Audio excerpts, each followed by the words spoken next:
Olá, eu sou o Bruno Navarro. Bem-vindos à nova temporada do Botanicast especial Congressos. Eu estou no 19º Congresso Brasileiro de Fisiologia Vegetal, que está sendo sediado na Universidade de Viçosa. A gente aproveita para agradecer ao UFV por nos ceder um espaço para gravação aqui na Unidade de Crescimento de Plantas, UCP.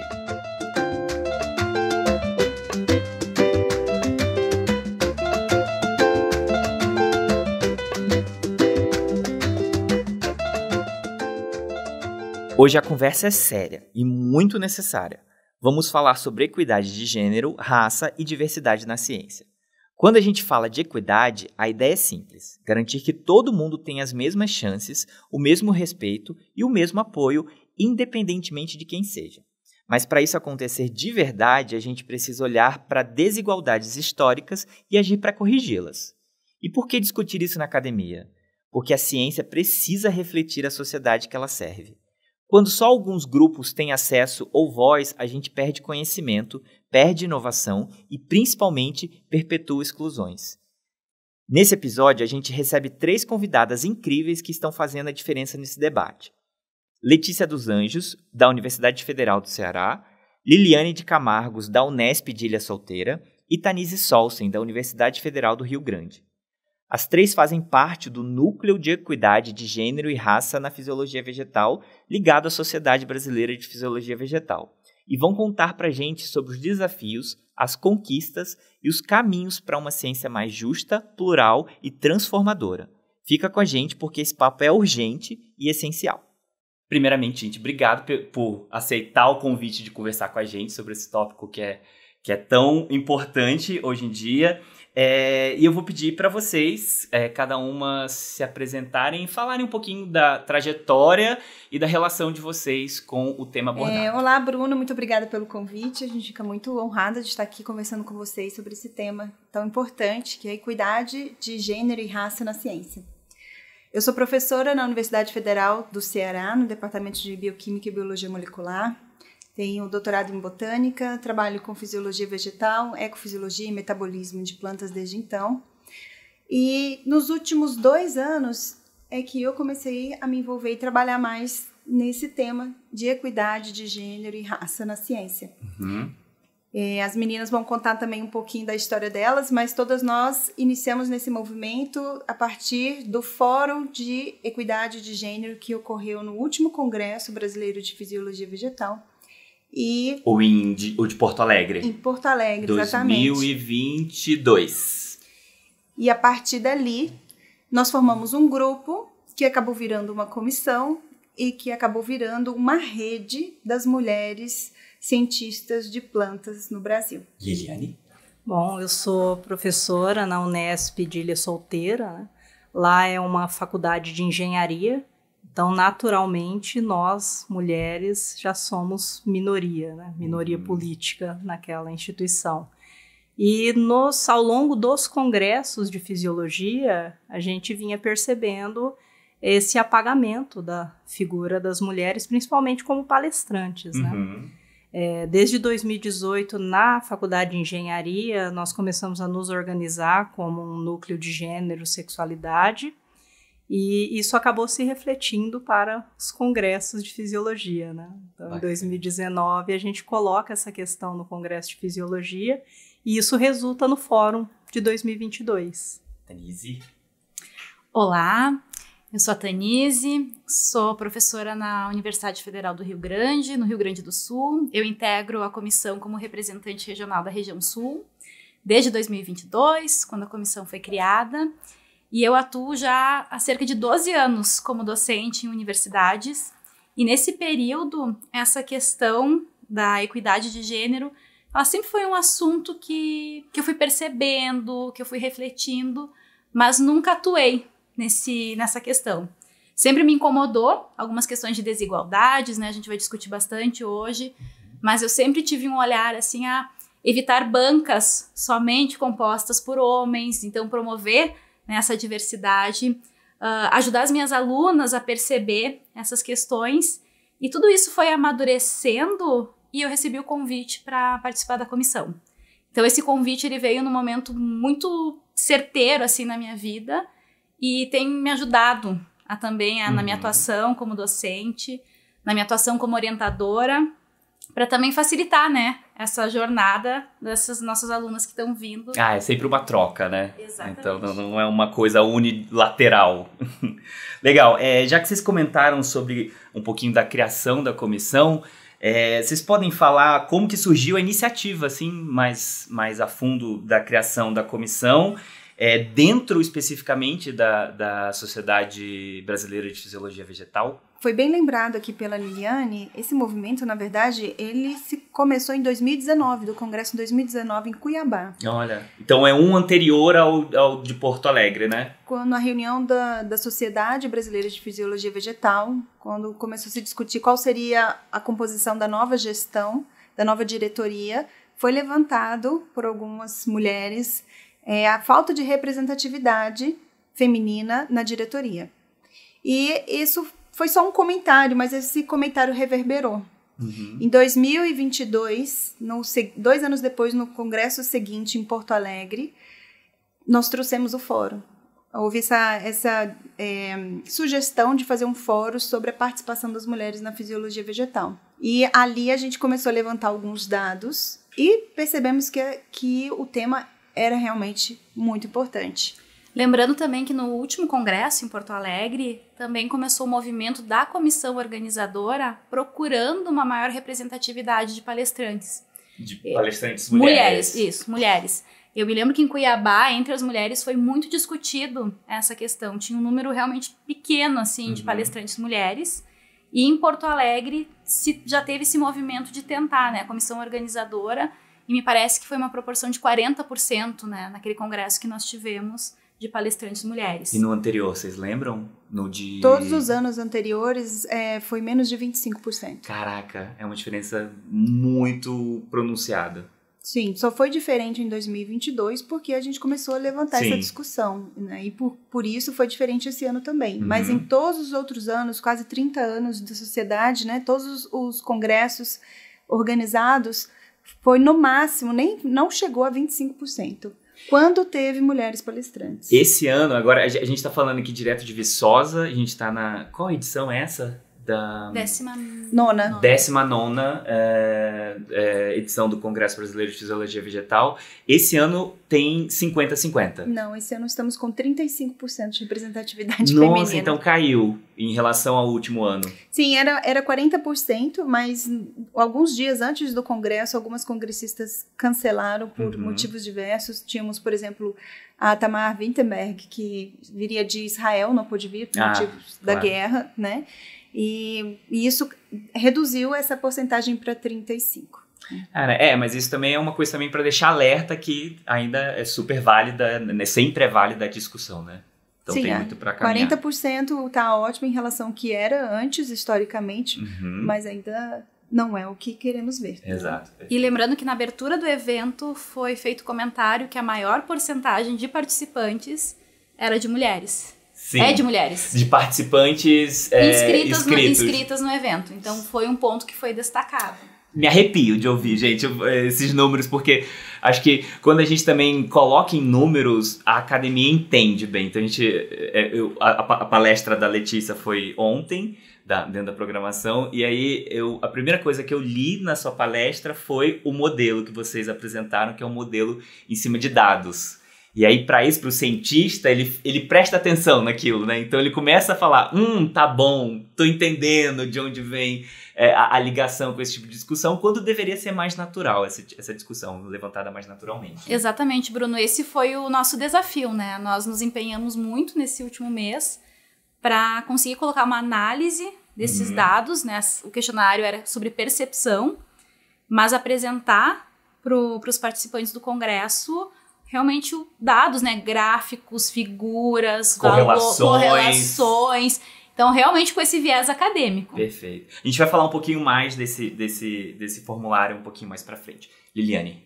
E uma outra coisa que é importante a gente lembrar é que a gente está falando da assimetria de palestrantes, né? Perfeito. Mas nas diretorias da nossa sociedade, desde que ela foi constituída, nós só tivemos mulheres como presidente por 2 vezes. A sociedade é de que ano? Desde 1989.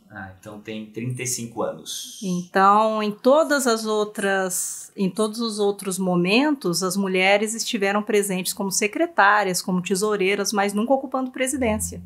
Somente em 2 gestões nós tivemos mulheres na presidência. Deixa eu fazer uma correção aqui. O primeiro congresso foi em 1989, se não me engano, mas a sociedade foi fundada em 1986. Então é entre 35 e 40 anos de sociedade. Complementando, para finalizar essa questão, nesse congresso a gente fez esse levantamento de participação das mulheres, né, entre os palestrantes, da representatividade feminina na diretoria, e também levantamos alguns dados da representatividade feminina entre os alunos de pós-graduação dos cursos de Fisiologia Vegetal, que é da Exalc, da UFLA e aqui da UFV. E vimos que menos da metade dos alunos de pós-graduação eram mulheres. Somente um desses 3 programas de pós-graduação em Fisiologia Vegetal tinha professora, né, mulher. Como orientadora. Isso não correspondia nem a 20%. Gente, temos dados. Falando um pouquinho mais a fundo agora sobre fisiologia vegetal, sobre o campo da fisiologia vegetal, a gente sabe que tem vários estudos que falam que a diversidade genética em plantas são extremamente fundamentais, né, para o estabelecimento dessas espécies. Como que vocês veem a analogia entre a diversidade biológica e a diversidade de gênero e raça na academia? Ótimo, Bruno. A maioria das integrantes da comissão, nós somos biólogas, né? Mas na fisiologia a gente também tem muitos agrônomos participando. E hoje mesmo nas palestras a gente estava discutindo, né, sobre a importância da diversidade biológica, sobre como é importante estudar as espécies nativas, Sim. até para melhoramento genético, aumento de produtividade. Então, a gente falar sobre diversidade biológica é muito claro na ciência. Mas quando a gente olha a estrutura das universidades, até da sociedade, a gente não consegue transpor isso.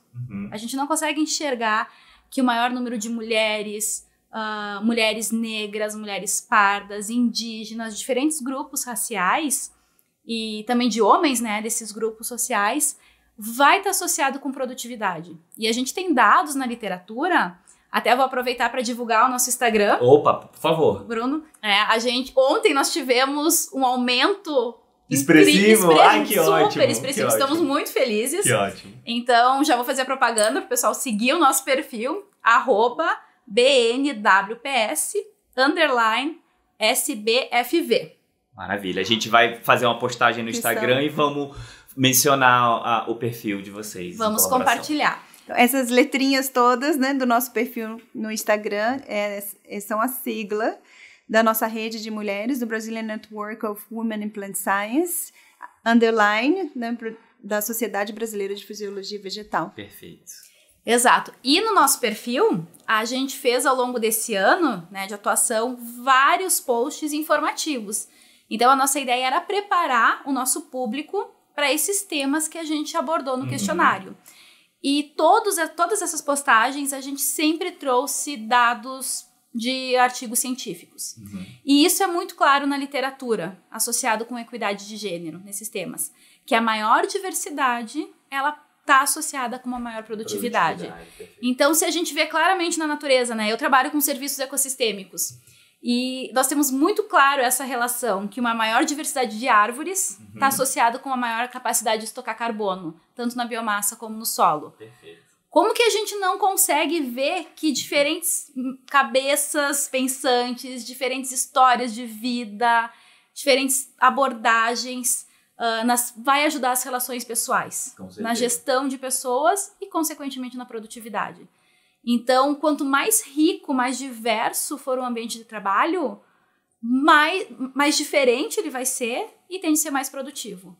Quando você tem o mesmo perfil de pessoas, com uma mesma história de vida, você vai repetindo, você tem uma tendência de repetir padrões. Pode ser produtivo, né? Obviamente a gente tem grupos de pesquisa altamente produtivos, mas a diversidade ela só tem a melhorar, né? A trazer novas ideias. Mas ainda a gente vê uma resistência, né, em alguns setores da sociedade de conseguir fazer esse link. Mas também é a nossa função, né, passar essa informação. Tem que lembrar que a ciência, ela ela trabalha a favor, em função da sociedade, para responder questionamentos da sociedade, para atender as demandas, as necessidades da sociedade. E como é que a gente vai saber quais são as demandas se a gente não tem diversidade nesse grupo que está decidindo o que vai ser o objeto de estudo, né, na ciência? Então, um exemplo, muitos remédios ou muitas coisas de tecnologia que a gente utiliza foram desenvolvidas por homens e só são desenvolvidas para atender a população masculina. Uhum. Um exemplo, o protocolo que os médicos têm até hoje de sintomas para identificar um ataque cardíaco é baseado na fisiologia masculina. Então, tem casos já escritos, né, de mulheres que começaram a passar mal e aqueles sintomas foram associados com outras coisas e não foi identificado que aquilo ali era uma iminência de ataque cardíaco. Por causa disso, essas mulheres não foram salvas, porque os sintomas no organismo feminino é diferente do sintoma do organismo masculino. Os carros hoje são desenhados para atender às necessidades masculinas, aqueles testes de segurança, com cinto de segurança, de airbag, a ergonometria das cadeiras, são usados bonecos, aqueles bonecos cinza, né, com o olho amarelo, com tamanho, peso, toda a ergonometria masculina. Então, hoje a gente sabe, tem estatística mostrando isso, que nós temos, se não me engano, 30% a mais de chance, eu não tenho muito certeza se é 30%, mas é consideravelmente maior chance de, ao sofrer um acidente, ter... Um acidente fatal em mulheres. Ter um acidente fatal e nos machucarmos muito mais. Por quê? Porque o carro não está desenhado pra gente.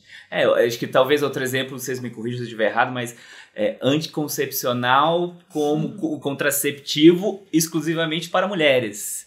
Tipo, o homem também tem regulação hormonal, a gente também pode bloquear a reprodução em homens, mas é uma coisa também que nunca se é discutida sobre. Vamos deixar isso para elas, né? Porque isso é chato tomar remédio todo dia. Pois é, né? É difícil pegar um remédio e colocar na boca todo dia. Aliás, muitos remédios, né? Você sabe que eles têm que passar por um crivo antes de serem lançados no mercado, ser feitos testes em animais e... Até hoje, muitos remédios são testados somente em ratos de laboratório, mas do sexo masculino. Então, como que a gente vai entender os efeitos colaterais de um remédio numa mulher se não foi testado no metabolismo feminino, que é completamente diferente de um metabolismo masculino? Não, isso tudo tem uma abordagem de emergência acadêmica também, assim, do ponto de vista científico. Você levantou excelentes exemplos de como que a academia também está moldada a desenvolvimento tecnológico em benefício de um homem e esquece, negligencia o benefício. Então agora eu vou trazer um exemplo mais da nossa realidade. Legal. Bolsa Produtividade do CNPq. Uma mulher que tem bolsa do CNPq engravida, ela pode estender até 6 meses essa bolsa em prol do tempo que ela ficou de licença maternidade. Se você engravida no início do ano e você pega essa licença no primeiro semestre, ótimo. Mas se você pega no final, você ganha extensão de 6 meses e depois você fica 6 meses sem a bolsa, esperando a nova chamada para aplicar de novo. Porque a chamada é sempre no começo do ano, então, né? Obviamente que isso foi criado por um homem, né? Que não pensou nisso. Perfeito. Grandes chances.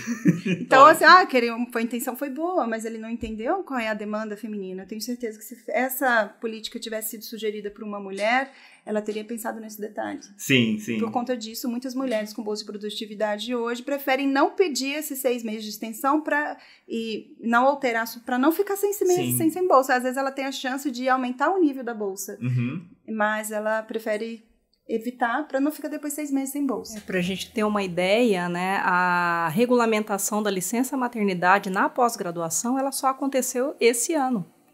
Eram iniciativas pontuais dos programas, mas isso não existia enquanto uma política da CAPES. Sim. Então é uma questão que realmente muito delicada, né, de se pensar que a ciência é feita por homens e para homens.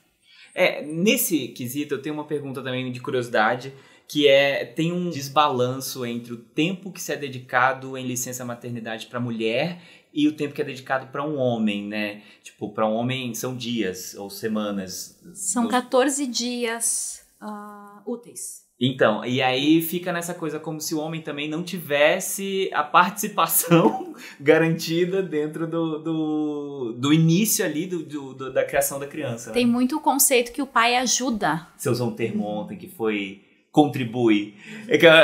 Tipo assim, ele até contribui, mas não é uma contribuição. Mas o sistema colabora para isso, né? Porque Claro. como que o pai vai ser atuante, né? E exercer realmente, de fato, o seu papel de pai e assumir as responsabilidades do cuidado com o filho, se ele tem somente 10 dias, né? São 14 dias corridos, né? Ou 14 dias úteis, né? E quais são os maiores desafios que mulheres e pessoas de raça historicamente marginalizadas enfrentam na academia, especialmente no campo das ciências de plantas, e como esses desafios afetam a carreira dessas pessoas?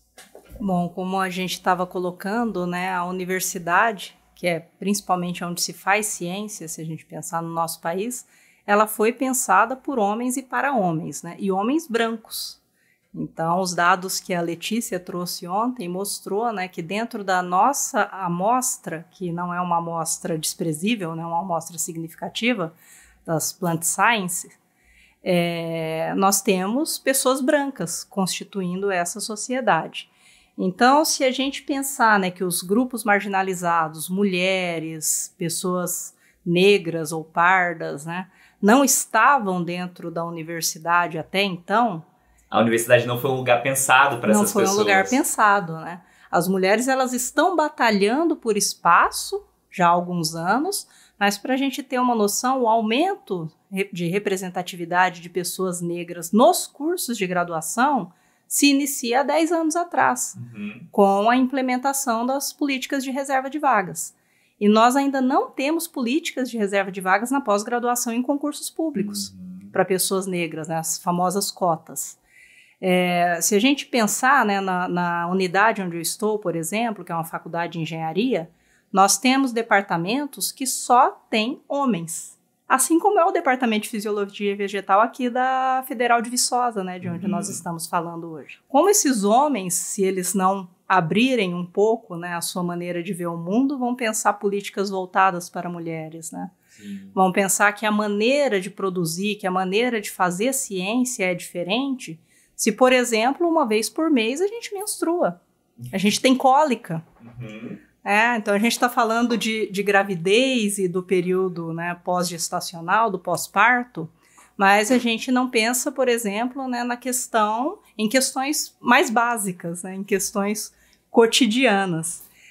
Um dado que foi muito interessante também durante a pandemia, que mostrou que a produtividade de mulheres caiu significativamente, porque essas mulheres ficaram em casa, né, responsáveis por filhos e por pessoas mais velhas que adoeceram.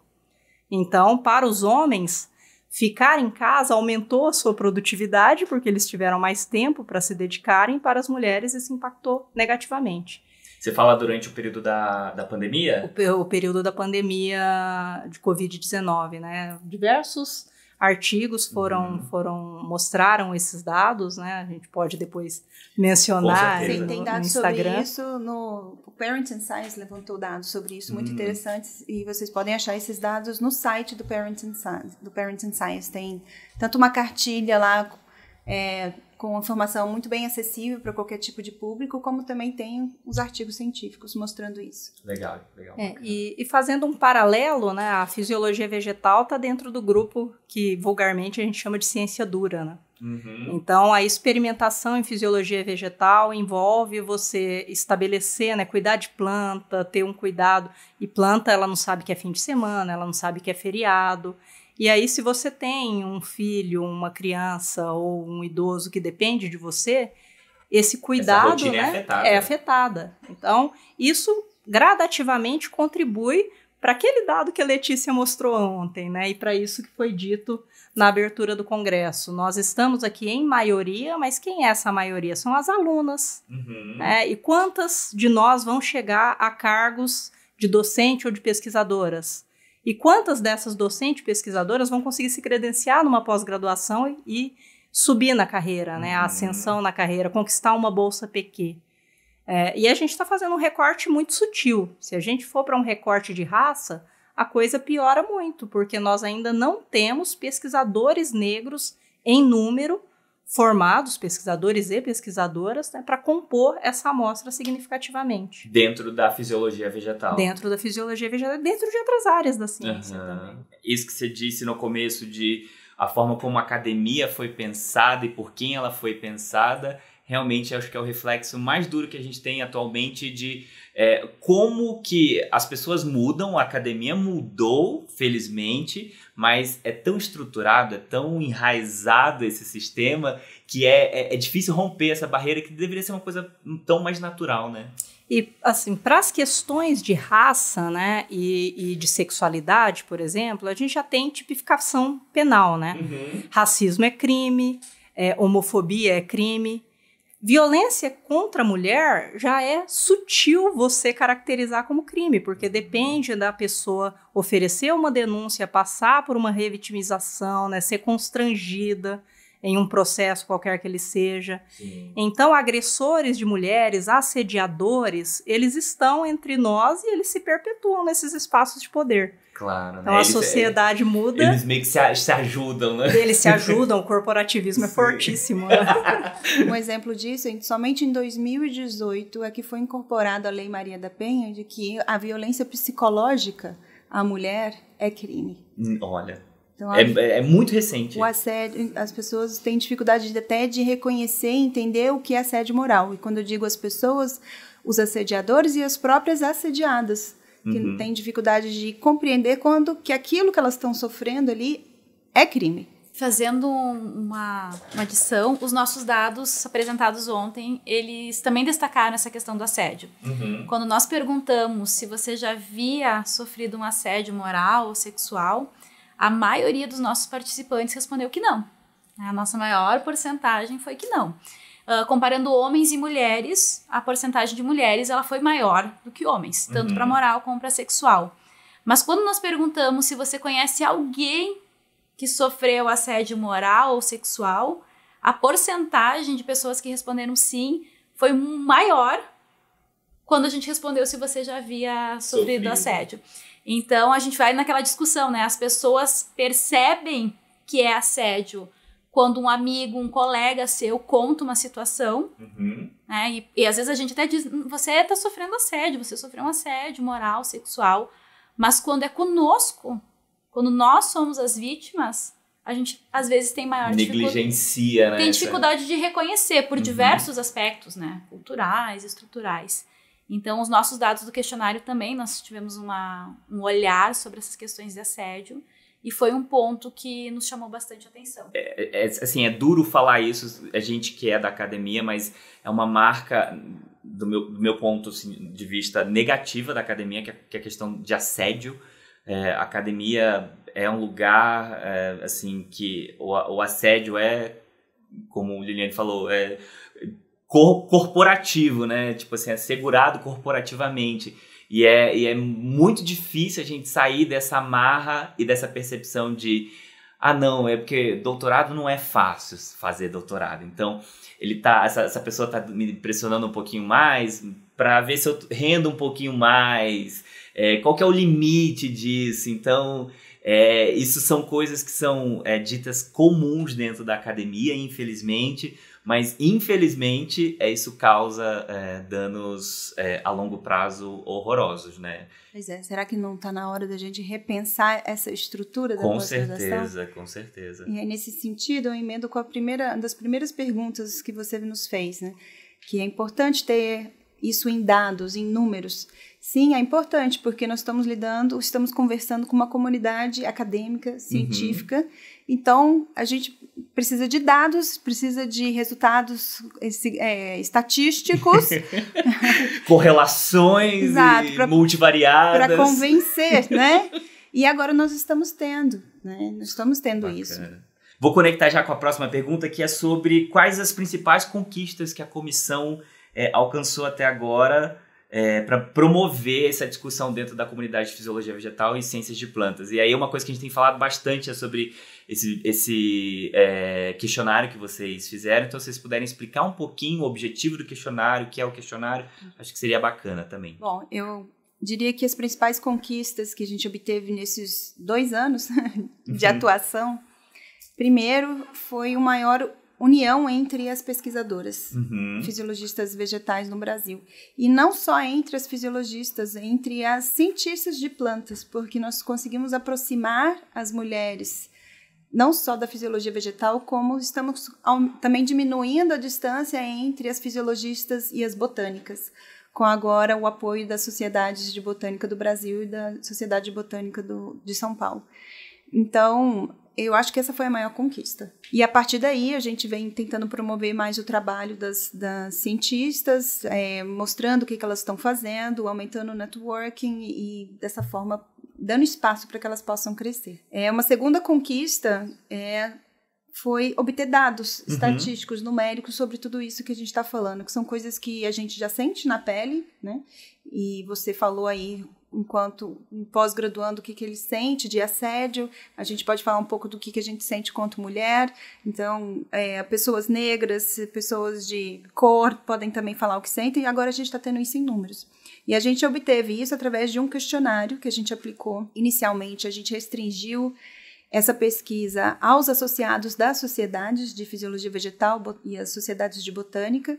A partir disso, a gente está conseguindo obter dados numéricos sobre tudo isso que a gente está falando, e a partir desses dados numéricos, agora a gente pode entender qual que é o nosso cenário, qual é a nossa situação, e começar a sugerir ações afirmativas, políticas públicas para tentar começar a reduzir essa desigualdade de gênero, de raça, e tentar reduzir, né, uma campanha para tentar reduzir esses casos de assédio. Ao longo desses 2 anos, nós investimos inicialmente na conscientização de alguns temas.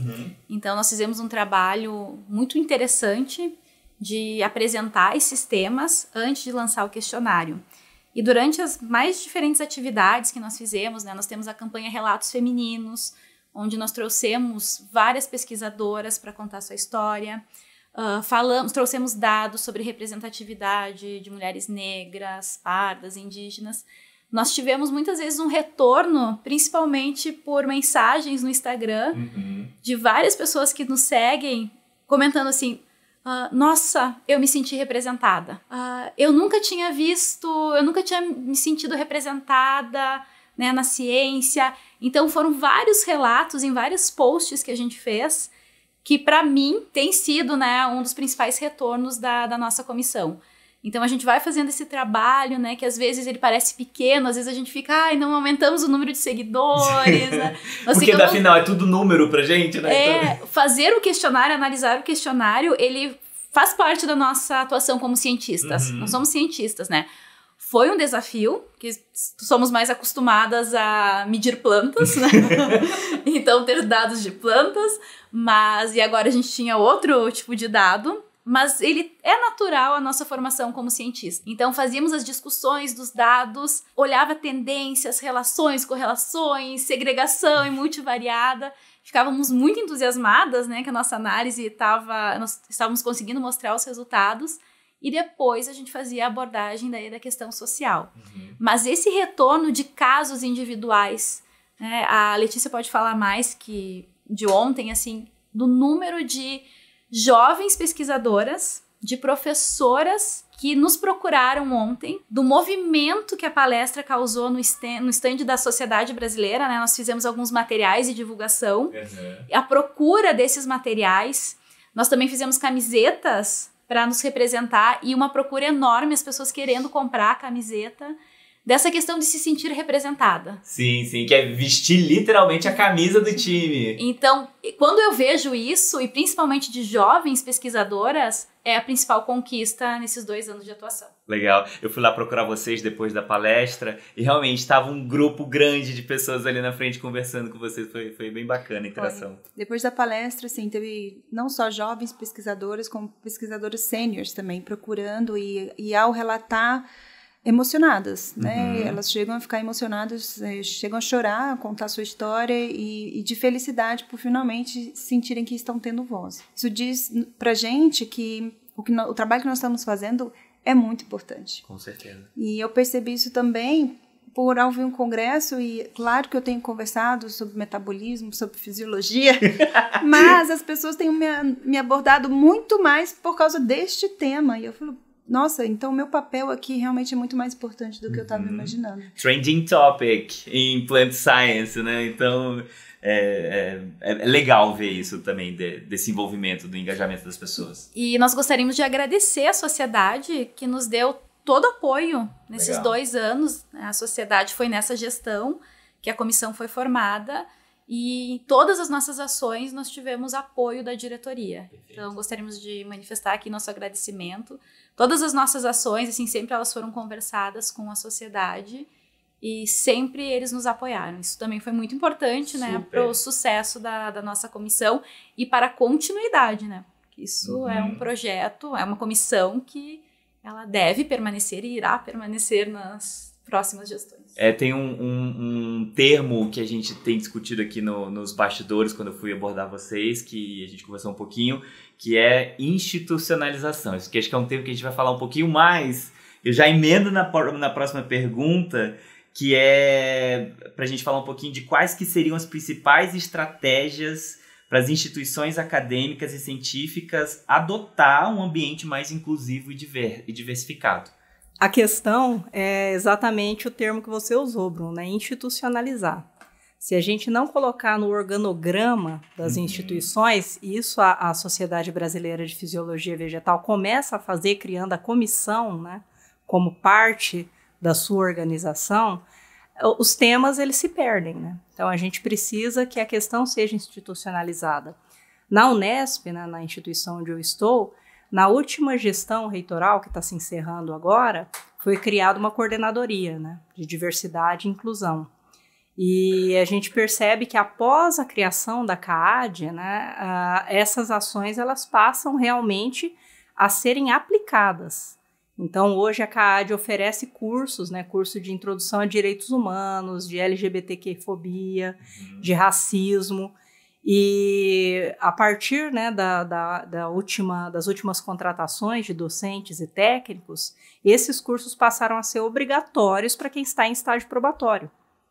Então, a gente percebe que a gente ainda não consegue obrigar todos a se capacitarem, a se educarem, mas quem está entrando já está sendo obrigado, né? Durante o estágio probatório, se não cumprir esses cursos, não vai ser efetivado. Então, com isso, gradualmente, a instituição passa a, pelo menos, saber o que é diversidade. E a gente percebe o seguinte, né? Ensinar a ser biólogo, a ser fisiologista, é fácil. Você tem livros, você tem protocolos, né? Mas você ensinar as pessoas a respeitarem aquele que é diferente, isso é difícil. E aí a gente volta mais ou menos naquele ponto. Enquanto nós formos, né, uma instituição conduzida por e para homens brancos, a gente não vai ter essa diversidade realmente fluindo, né, dentro das instituições. Tem um apelo também sobre como tratar o termo também de uma forma que seja que as pessoas acessem. E é muito louco que a gente retira o lado humano e coloca a camisa do profissional. Como você disse, é fácil formar um biólogo, é fácil formar um cientista de planta, mas entender diferenças deveria ser uma questão humana, né? Uma questão de formação humana. Então, é meio... Não tem lógica, não conecta, mas ao mesmo tempo não é isso que a gente vive, não é isso que a gente passa. Também é importante destacar que a CAPES, ela vem discutindo esses temas de equidade. Então, nós precisamos de políticas públicas, nível nacional, que também criem diretrizes que vão orientar comissões, sociedades, universidades, porque é um caminho sem volta. Sim. Nós temos que seguir, né, com equidade. É claro que nós vamos ter grupos que são mais resistentes, sim, mais conservadores, e que vão ter mais resistência em mudar essas questões estruturais, culturais.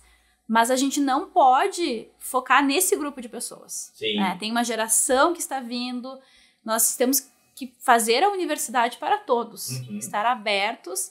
Então é importante a gente também ter diretrizes públicas que orientem, né? tanto as universidades, comissões, a seguir nesse caminho da equidade de gênero. Atualmente as universidades têm pensado mais com a criação das pró-reitorias de inclusão e pertencimento, né? Então isso está ficando mais institucionalizado, mas como você mesmo disse, Liliane, é um começo, né? É uma forma de dar um primeiro passo e fazer isso parte da estrutura da universidade. E para que isso seja propagado e disseminado às próximas gerações que vêm. Isso a gente percebe que ainda é um embrião, né? Existe já a vontade, existem pessoas pensando sobre isso. Isso ainda não está, né, disseminado, permeando todas as instituições, né? Mas como a Tanise disse, a CAPES tem pensado em algumas políticas. E isso precisa vir, né? Isso precisa reverberar. Se a gente pensar, por exemplo, né, as políticas de internacionalização, quando a gente consegue um auxílio, uma bolsa para ir para o exterior, para um período no exterior, por exemplo, não se pensa numa mulher, né, ou em um homem que tem um filho pequeno, se ele vai ter condição de levar essa criança com ele. Então, não é oferecido, por exemplo, um auxílio a mais para permitir que essa criança vá. Isso faz com que quem tem criança pequena não aplique para esses editais. Então, e aí entram outras questões também, né? As pessoas com necessidades especiais, né? PCDs. Se você precisa de um acompanhante para você realizar as suas atividades profissionais, né? Que seja, né, para te auxiliar fisicamente ou psicologicamente, e você não tem esse recurso adicional para que essa pessoa vá com você, essas pessoas não vão aplicar para essas ações. Só para a gente colocar um exemplo mesmo. E aí a gente puxa a discussão sobre o que é igualdade e o que é equidade. Perfeito. Então você abre um edital oferecendo bolsas para um estágio no exterior. Todos vão receber isso, né? Estou oferecendo essa oportunidade de forma igual para todos estão recebendo. Porém, alguns têm dificuldades, um tem filho, o outro tem necessidades especiais. Então, se você não fornecer essa oportunidade acompanhada, né, desses auxílios, de acordo com as necessidades de cada grupo, você não está, na verdade, não está contribuindo para a igualdade, você está contribuindo para uma maior desigualdade, porque quem vai usufruir dessas oportunidades é quem um grupo mais privilegiado. Quem está favorecido. Sim. E eles vão cada vez crescer e os que são mais vulneráveis vão ficar cada vez mais para trás. Então, você tem que dar oportunidades equânimes, provendo auxílio de acordo com as necessidades de cada grupo. Legal, ótimo. Bem colocado, Letícia. Muito bom. E como é que vocês veem o papel da comissão na conscientização e no combate das agressões de discriminação dentro da academia? Quais as ações que vocês têm feito? Ações que a gente tem feito, por enquanto, tem sido mais divulgação de informação, conscientização através do nosso perfil do Instagram e conversas, né? Esse é só o início desse movimento. A gente quer agora ampliar isso, por exemplo, oferecendo cursos preparatórios, né, de instrução para pessoas que estão em posições de liderança, orientadores, coordenadores de pós-graduação, chefes de departamento, para que saibam lidar, né, reconhecer, acolher antes, durante e depois um episódio de assédio, por exemplo. Ainda vamos chegar lá, nós estamos ainda entendendo... São só 2 anos. O que a gente sabe até agora, o que a gente fez até agora, a gente sabe agora em números a porcentagem de pessoas que estão relatando sofrerem assédio, assédio moral, sexual e quais os tipos de assédio. E uma coisa interessante que os nossos dados têm dito para nós é que a gente observa mais um assédio do tipo linear, horizontal para as mulheres. E as mulheres... Quando você diz horizontal, é a mesma posição. Mesma posição na academia, mesma posição acadêmica, né? Mesma posição hierárquica. Então, para as mulheres, esse assédio ocorre principalmente no grupo das professoras e ocorre por pares do mesmo nível acadêmico. Para os homens, as principais queixas de assédio moral e sexual ocorrem principalmente entre os estudantes de pós-graduação e os pós-docs, e é num assédio vertical, por pares que estão em níveis hierárquicos superiores. Então, isso já nos dá um direcionamento no que a gente tem que focar. Quais ações, né? Quais os grupos. Exatamente. Através de fornecimento de informação, de educação, fornecimento de orientações, de cursos de treinamento.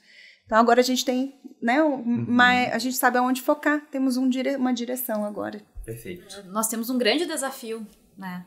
Então, a gente tem os dados agora e implementar essas ações também dependem de ações de políticas públicas maiores.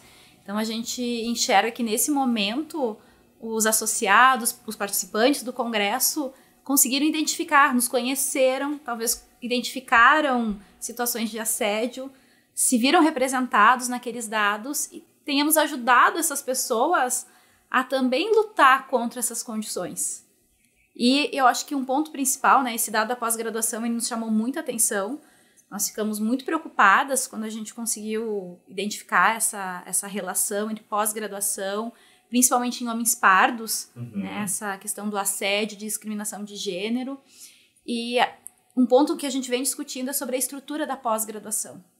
A gente tem uma estrutura da pós-graduação que está assim há muitos anos, né? Eu, quando ingressei na pós-graduação em 2005 e saí em 2011, virada para 2012, e quando eu olho hoje como docente na pós-graduação, é a mesma estrutura. Você pegar mais cedo, então, sei lá, 1980, continua igualzinho. Exato, eu não tenho em muitos aspectos. Tão anterior, assim, mas eu acho que a maior diferença foi a questão do tempo para fazer mestrado e doutorado, que diminuiu, né, o tempo do mestrado e do doutorado, que é um pouco mais antigo que talvez a década de 80, não sei exatamente o dado. Mas nós como docentes, instituição, quantas vezes nós já discutimos grades curriculares, PPC da graduação? Como a graduação ela já foi mudando a sua estrutura curricular. E a pós-graduação fica assim, sempre martelando na minha cabeça, quando que nós vamos discutir a estrutura da pós-graduação? Eu falo que a gente é tão vanguardista e ao mesmo tempo tão conservador, que é uma coisa meio assim, sabe, polarizada, que também não dá pra entender direito. A gente pensa tão à frente em tantos aspectos, mas tem tanta coisa solidificada ainda numa estrutura de passado que é estranho. Falar em inovação tecnológica é mais fácil, né, do que você falar em alterações de valores, né, humanos. Principalmente em grupos que são favorecidos por essa estrutura, né? Então, você coloca quem está discutindo esse tipo de coisa ou as tomadas de decisões são grupos que não querem perder esse privilégio. Então, é mantido. Sim, você tocou em um ponto, né? Você usou um termo muito apropriado, que é o lugar de privilégio. Sim. Quem está no seu lugar de privilégio tem resistência em mexer nessa estrutura, porque essa estrutura te privilegia, te favorece. Então, nesse sentido, a gente tem 2 grupos de ações que a gente precisa trabalhar ao mesmo tempo, né, ou à medida que a gente consiga. Um grupo são as ações educativas, que é onde a gente está agora, né? A gente sabe que isso a gente vai conseguir executar com o apoio da Sociedade Brasileira de Fisiologia Vegetal. Educar as pessoas para que elas entendam o que é assédio, para que elas entendam o que é uma relação abusiva, uma relação que não é ok, né, dentro da pós-graduação ou dentro do ambiente de trabalho. Agora, o outro grupo de ações são ações estruturais. E essas ações estruturais passam também pelas medidas punitivas, porque você educar as pessoas para que elas não cometam abusos vai conseguir resolver parte dos problemas, né? As pessoas que cometem que têm algumas atitudes, mas que não estão cometendo essas atitudes porque querem, de fato, abusar do outro, né? Mas as pessoas que são assediadores, né? Que são que entendem a pós-graduação como uma relação de subordinação, né, do orientado em relação ao orientador. Essas pessoas precisam de outro tipo de linguagem. Elas precisam entender que se elas cometerem abuso, elas podem ser punidas. E isso depende de mudança estrutural, mudança nas políticas, né, nos estatutos, nos regulamentos, nos regimentos. E aí é um outro tipo de abordagem que a gente tem que brigar com as instituições, né, para que as instituições revejam os seus regulamentos. Eu vou tomar o exemplo da Unesp, né, que é onde eu estou. A Unesp, a USP, a Unicamp também, elas já tiveram que alterar os seus estatutos por conta daquela CPI do trote. Não sei se vocês se lembram disso. Então, hoje, trote é considerado crime. Né? Quem comete trote fora dos muros, né, numa república, em uma festa, vai ser punido dentro da instituição. Né? Pode perder, né, a sua vaga, ser expulso. Mas quem comete, né, estupro, racismo, homofobia, fora dos muros, nada acontece. Dentro da universidade. Dentro da universidade. Porque o regulamento não prevê que crime, e veja, nós estamos falando de crime. Sim. Estupro, racismo e homofobia, que são já considerados crime na nossa legislação. Machismo não é crime. Então, a coisa é mais delicada ainda quando a gente está nas questões sutis, né? Naquilo que não é gritante, porque o estupro é gritante. Mas um assédio, né, sutil, aquilo, né, uma cantada, que pode ser entendida, mas eu só te elogiei. Sim. Isso nada acontece. Então, a gente precisa batalhar, né, ao mesmo tempo que a gente promove ações educativas, a gente precisa buscar apoio político para batalhar por mudanças estruturais. Maravilha. Isso leva tempo, né? Isso leva tempo. E falando em tempo, como é que a gente pode fazer para isso não ser uma tendência passageira? Eu mesmo usei o termo trending topic. Então, assim, como é que a gente mantém esse tópico, sabe, em discussão? Como é que a gente perpetua isso? Se tratando de ciência, né, temos que envolver todos os estratos dessa comunidade, desde alunos, professores, coordenadores, chefes, e todo mundo tem que estar engajado nessa discussão para que ela se perpetue, né, para que ela não vire uma trend. E seja esquecida no passado. Mas né? eu acho que é um movimento sem volta, a sociedade está Tomara. mudando, né? Sim. Então eu acho que, se Deus quiser, é um movimento sem volta. Já tivemos 2 bons exemplos, né? Em 2 edições do Congresso, esse tema faz parte da programação científica. No Congresso de Porto Alegre, tivemos um fórum e agora tivemos uma palestra. Então, esses temas estão sendo trazidos para discussão no ambiente acadêmico. Então, por mais que possa ser desconfortável, o tema está sendo discutido.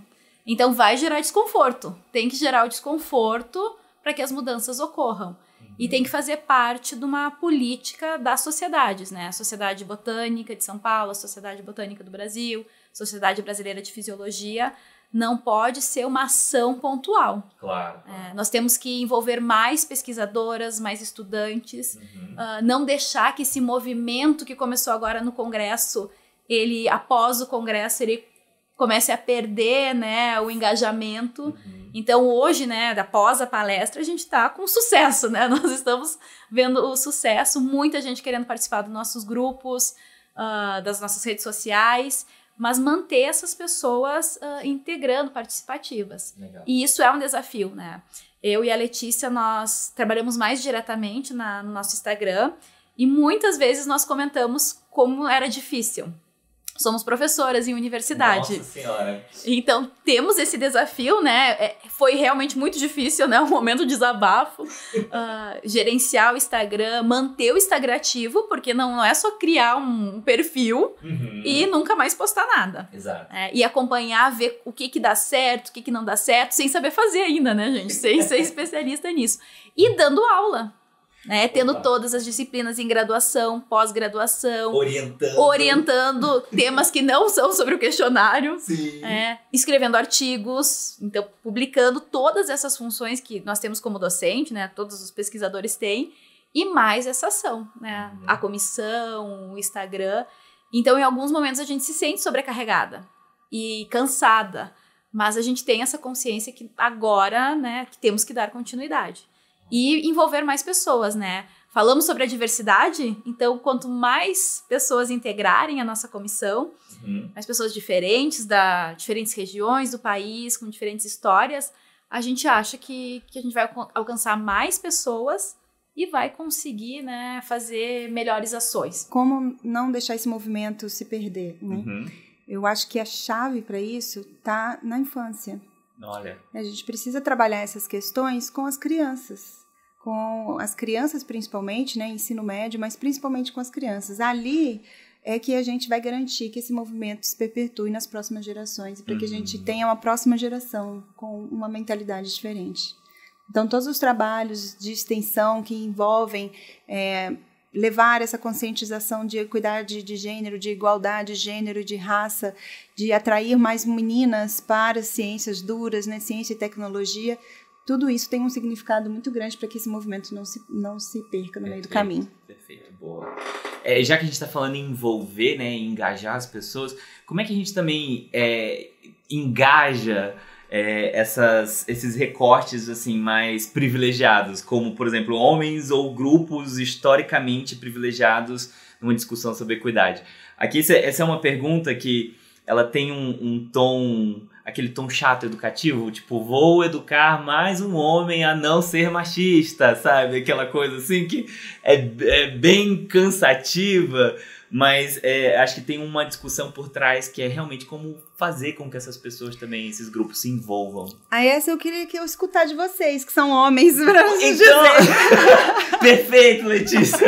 Era pergunta pra eu fazer pra vocês. Como que a gente se coloca nesse lugar de equidade? Não, isso é uma...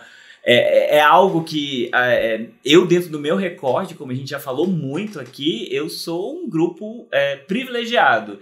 Então, para mim, entrar na academia foi muito natural. Foi muito fácil fazer ciência. Eu não tive barreiras, assim, eu sou um homem branco, solteiro, não tenho filho. Então, eu sou a pessoa que pode usar os editais da CAPES que vocês falaram, os editais de qualquer outra agência de fomento, livremente, tranquilamente, sem ter nenhuma penalidade à minha estrutura familiar, minha estrutura de vida de uma forma assim, mais ampla, né? Um impacto mais amplo. Mas acho que o exercício que eu, pelo menos, tento fazer é tentar enxergar a academia não como um espaço só para mim. É um espaço de diversidade onde outras histórias também são colocadas ali dentro. E a minha história é só mais uma. Então, não é que aquilo que serve para mim vai servir para todo mundo. Então, não é pensar numa coisa uniforme, numa unidade, né, assim, que se aplique a todas as pessoas, a todas as vivências que estão na academia. Isso realmente é um desafio muito grande. Pensar em diversidade é um desafio extremamente grande, mas é muito possível ser feito, assim, dentro do que a gente tem discutido. Muito legal, Bruno. Obrigado pela entrevista no podcast. Pronto, o podcast passou agora para a mão da Letícia, da Liliane e da Tanise. Foi, perdemos o podcast. Eu acho que essa história, né? Educar mais um homem machista, a minha experiência de vida diz que isso é impossível. Mas a gente pode educar as crianças e os jovens pesquisadores que estão chegando, que vão ser a próxima geração, ocupando as posições de group leaders, de coordenadores e chefes. Isso é possível. Nisso eu acredito bastante. Legal. Então, eu acho que o nosso trabalho que a gente faz, muito provavelmente a gente não vai vivenciar muitas mudanças, mas eu tenho certeza que as próximas gerações, o meu filho, se ele cair nessa cilada de querer ser cientista também, espero muito que ele viva uma realidade diferente. Sim. E a gente trabalha para isso. Assim como outras mulheres trabalharam em gerações passadas para que hoje a gente possa usufruir muito mais do que a geração da minha mãe e da minha avó usufruiu. Né? Então a gente está aqui fazendo o nosso papel, assim como outras mulheres fizeram o papel delas para que a gente também pudesse estar numa geração melhor. Nossa função é de informação, né? Nós estamos, enquanto comissão, organizadas em mostrar essas informações, mostrar dados, né? Cientista gosta de dados numéricos, já comentamos isso. Estamos fazendo isso. Mas a gente não tem como mudar comportamentos, histórias de vida, pessoas que têm preconceitos. Isso é muito difícil. Sim. Não falando só sobre equidade de gênero, sobre outros temas. Então, a gente está focada em passar essas informações, conscientizar, principalmente essa geração jovem, né? Os pesquisadores jovens, as crianças, mas aquelas pessoas que já têm conceitos pré-formados, por mais que a gente tenha mostrado os dados ontem, como análise estatística, se elas têm uma ideia já formada, concebida, que a universidade não é o local para todos... E nem para esse tipo de discussão, por exemplo? A gente não é a comissão de equidade de gênero da Sociedade Brasileira de Fisiologia Vegetal que vai conseguir mudar isso, infelizmente. Mudar valores, né, de quem já está formado, né, de um adulto, é muito difícil, mas como são eles que estão agora nessas posições de tomada de decisão, a gente pode tentar provocar algum tipo de mudança como? Trazendo dados. Perfeito. Né? Então, a gente tem que falar na linguagem numérica e estatística para ver se a gente consegue alguma coisa. É isso que estamos tentando.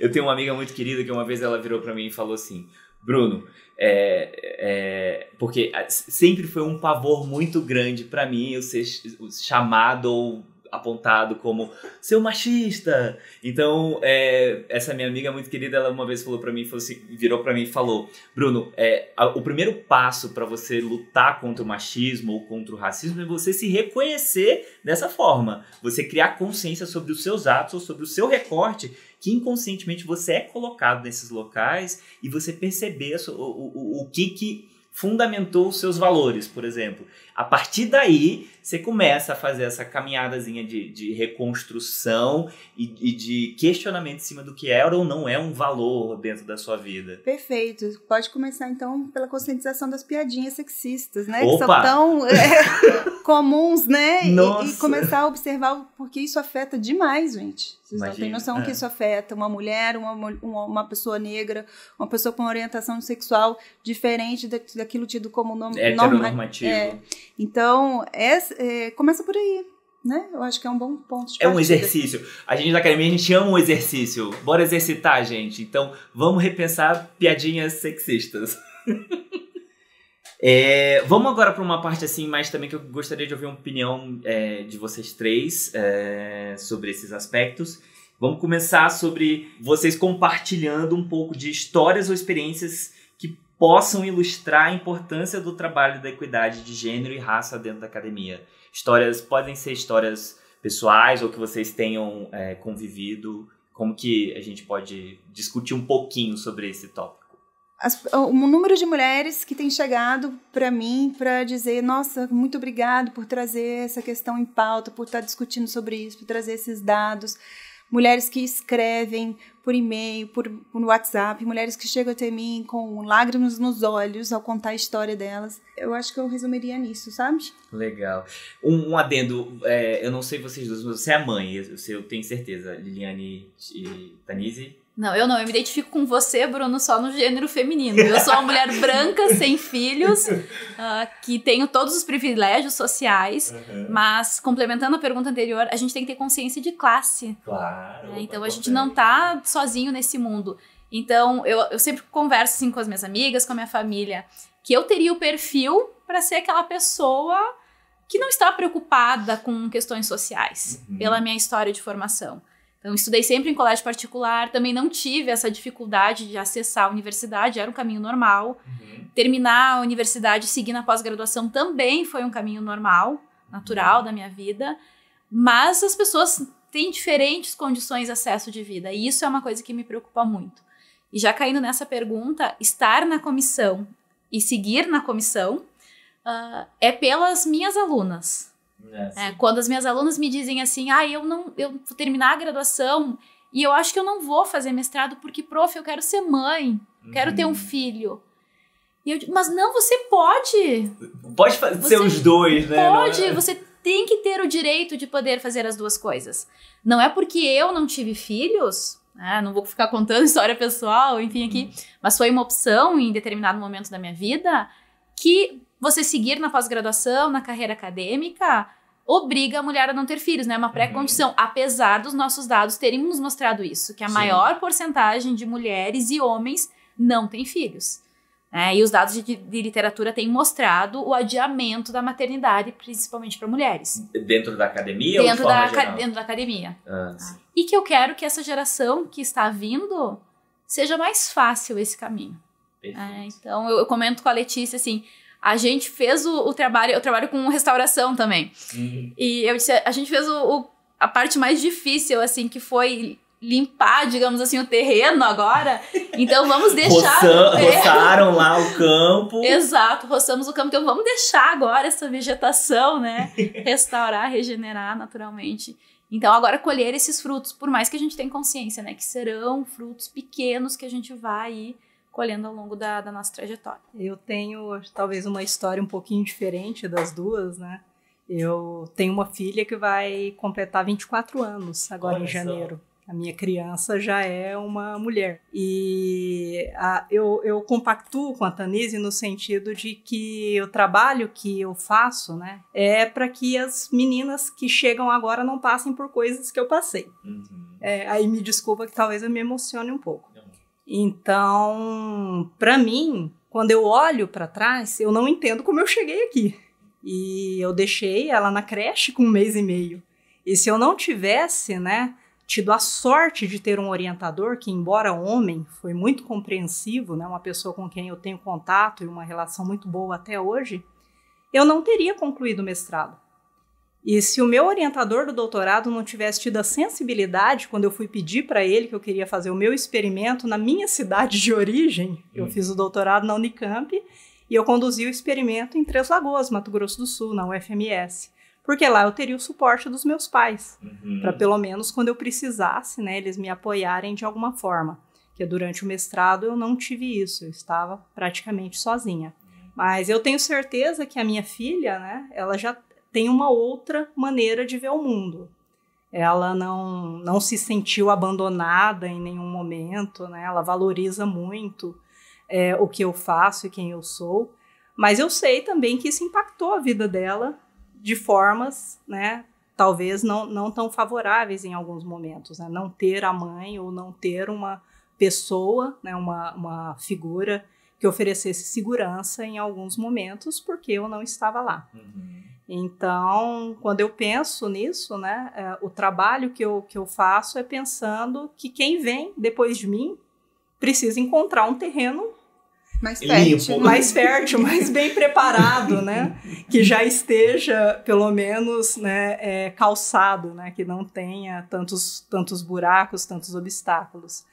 Mas é isso, né, que as meninas entendam que algumas situações não são adequadas, que são assédio, que são, né, situações hierarquicamente, né, que não são consideradas éticas.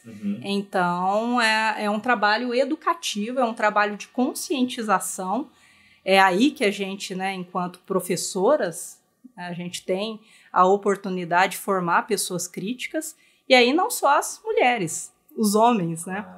Porque se a gente não fizer com que os homens brancos, principalmente, né, heteronormativos, reconheçam o seu lugar de privilégio e com que as pessoas minoritariamente, né, as minorias políticas, não passem a ocupar lugares de poder, né, os lugares políticos de tomada de decisão, a gente vai estar daqui 10 anos no mesmo lugar que estamos hoje. Perfeito. E a gente precisa avançar.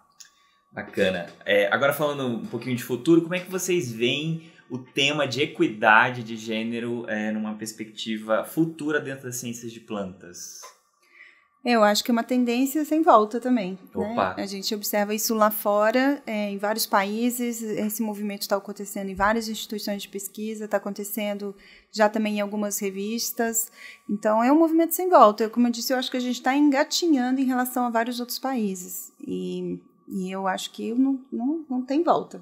Perfeito. Tem vários movimentos de equidade, de maternidade. Hoje em dia, né, tudo funciona por redes sociais, por perfis, né, o Instagram é a principal forma de divulgação. Concordo com a Letícia, assim, é um caminho sem volta. Que bom, né? E eu acho que tem que ser políticas públicas, né, tem que ser uma coisa institucionalizada. Perfeito. Eu só complementar, né, que os nossos dados mostram, nós somos 60% de mulheres na fisiologia, nas ciências de plantas, né, fisiologia e botânica juntos. Então, nós somos maioria mulheres. Nesse sentido, eu acho que se fortalece ainda mais para dizer que acho que é um movimento sem volta. Legal. A gente precisa agora de reserva, né, de espaços de decisão, de espaços de poder aonde essas mulheres estejam. E que os homens que estejam lá sejam parceiros, que eles entendam que eles precisam caminhar com a gente e não contra a gente. É importante a diversidade nesse sentido, né? Especialmente nas posições de tomadas de decisão.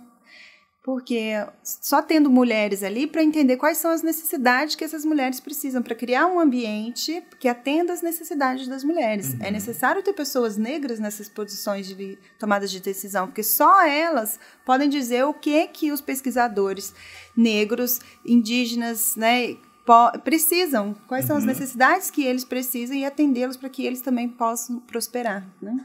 Ótimo. A gente vai para a nossa última pergunta aqui do episódio, mas antes de fazer essa última pergunta, eu queria já deixar um agradecimento enorme para vocês, porque Para mim é um privilégio estar gravando esse episódio com vocês, aprendendo horrores, assim, nessa 1 hora de conversa. E eu espero que quem escute também esse episódio também se sintam inspirados, tanto quanto eu me senti inspirado pelas histórias de vocês, pelos relatos de vocês e pelo trabalho que vocês estão fazendo dentro da Sociedade Brasileira de Fisiologia Vegetal. E eu, como parte da diretoria da Sociedade Botânica de São Paulo, é algo que a gente pode discutir dentro da nossa sociedade também para institucionalizar e somar um pouco mais também com vocês dentro da nossa sociedade e, quem sabe, atingir mais pessoas, né? Agregar mais pessoas dentro dessa discussão. Então, já deixo um muito obrigado em letras neon, fonte 250, sabe? Assim, piscando, porque é um processo educativo, de formação, de instrução, de comunicação extremamente valioso dentro de um grupo da sociedade que trabalha exatamente com isso, com comunicação, que somos nós, cientistas. Então, é incrível o que vocês estão fazendo, parabéns e muitíssimo obrigado. E peço para vocês deixarem algum recadinho para você, para quem está ouvindo, para a gente.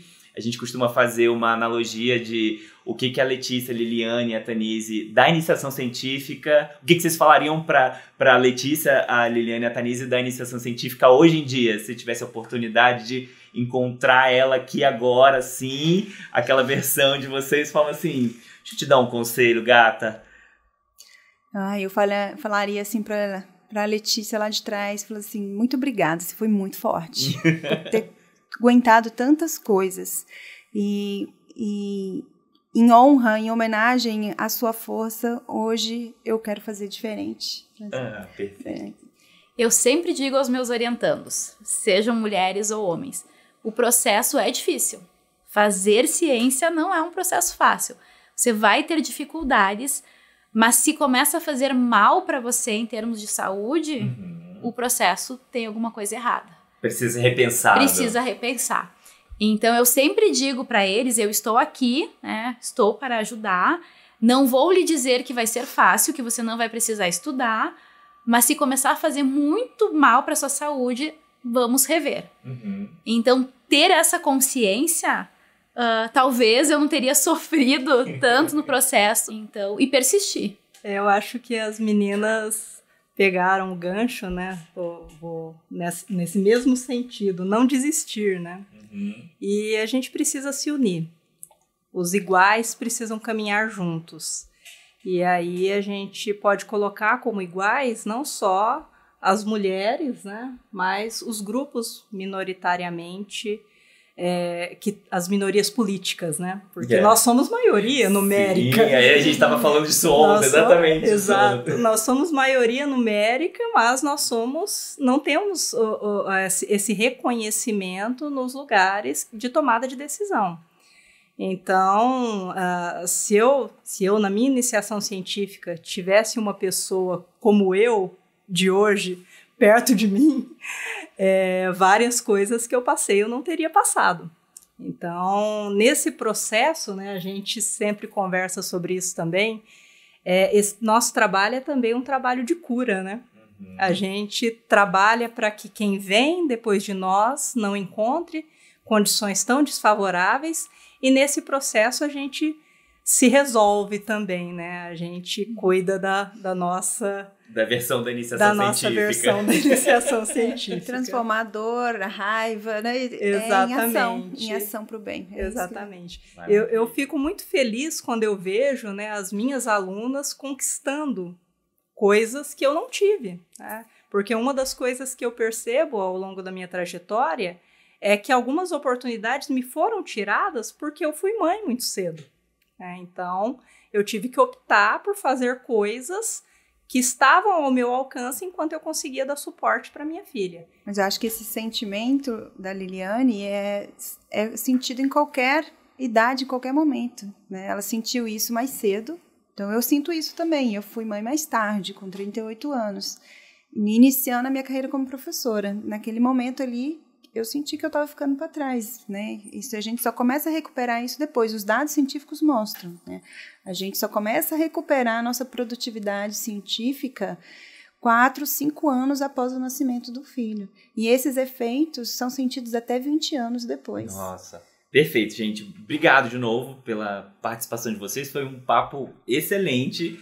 Acho que quem vai escutar a gente também vai achar, vai concordar comigo. E o podcast está aqui à disposição de vocês também. A gente pode fazer mais, espero a gente fazer mais episódios nesse contexto, discutir mais a fundo recortes específicos e a gente vai estar sempre em contato. Então, obrigado da participação de vocês. Obrigada. Posso finalizar fazendo agradecimentos? Claro, por favor. Eu gostaria de agradecer a todas as integrantes da Comissão de Equidade de Gênero e a todas as mulheres que têm apoiado esse movimento, de alguma forma, divulgando esse trabalho, atraindo mais mulheres para esse movimento, contribuindo de alguma forma para as nossas ações. Agradecer à Sociedade Brasileira de Fisiologia Vegetal pela abertura para a gente poder estar atuando dessa forma, por todo o apoio. Agradecer o apoio da Sociedade Botânica do Brasil e Botânica de São Paulo, que também tem nos apoiado bastante. E todos os nossos seguidores. Ótimo. Então, compartilhem. Maravilhoso. E clica, como é que é? Aperta o sininho. E quem não segue ainainda... Sigam as redes. Repete pra gente o arroba, por favor. @BNWPS_SBFV. Perfeito, gente. Obrigado, gente.